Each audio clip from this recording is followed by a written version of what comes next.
Dhaka railway station পরিদর্শনকালে হাঁটছেন স্বরাষ্ট্র উপদেষ্টা, সাথে আইনশৃঙ্খলা বাহিনীর লোকজনও। স্টেশনে হঠাৎ ভিড়ের মাঝখান থেকে এক যুবক এগিয়ে আসে। যুবকটির চোখে মুখে ফুটে উঠেছে সরলতার আভা। সে আচমকায় নুয়ে পড়ে উপদেষ্টার পা ছুঁয়ে সালাম করে ফেলে। আর কাঁপা কাঁপা শরীরে ছেলেটি বলছে, স্যার আমার জন্য দোয়া করবেন। স্বরাষ্ট্র উপদেষ্টা অবাক হয়ে যান। এই যুবক ছেলেটির মাথায় তিনি হাত বুলিয়ে স্নেহ করেন, একটু ভালোবাসা দেন।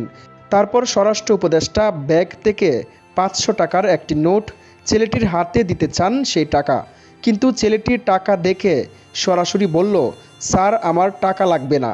এই একটু সময়ে চোখে পড়ে গেল এক বাস্তবতার প্রতিচ্ছবি, যা হয়তো আজকের সমাজে হারিয়ে গেছে। সেই ছেলেটির টাকা নেয়নি, বারবার বলছে, আমার টাকা লাগবে না স্যার, আমার টাকা লাগবে না, দোয়া হলে চলবে। উপদেষ্টা বারবার তাকে টাকা দিতে বলছেন, কিন্তু ছেলেটি টাকা নেননি।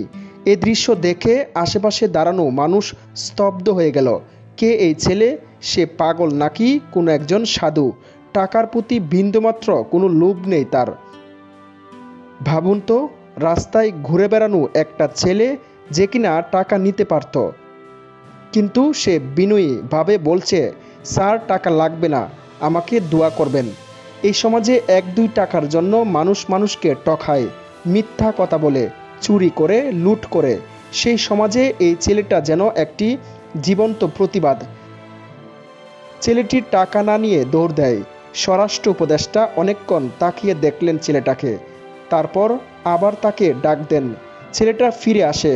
তিনি আবার তার মাথায় হাত রাখেন, একটু বেশি ভালোবাসা দেন। এই ঘটনার ছবি ভিডিও মুহূর্তেই ভাইরাল হয়ে যায় সামাজিক যোগাযোগ মাধ্যমে। মানুষ কাঁদে, কেউ লিখে, এই ছেলে যদি পাগল হয় তবে আমরা কি সুস্থ? এই পাগল ছেলেটা হাজারটা চোর বাটপার দুর্নীতিবাজের চাইতেও শ্রেষ্ঠ। এরপর একজন সাংবাদিক ছেলেটাকে জিজ্ঞেস করেন, টাকা নাওনি কেন? ছেলেটা সরলভাবে উত্তর দেয়, টাকা নিলে মানুষ মন্দ বলবে, টাকা নেওয়া যাবে না, আমার টাকা লাগবে না, উনার দোয়া হলে চলবে।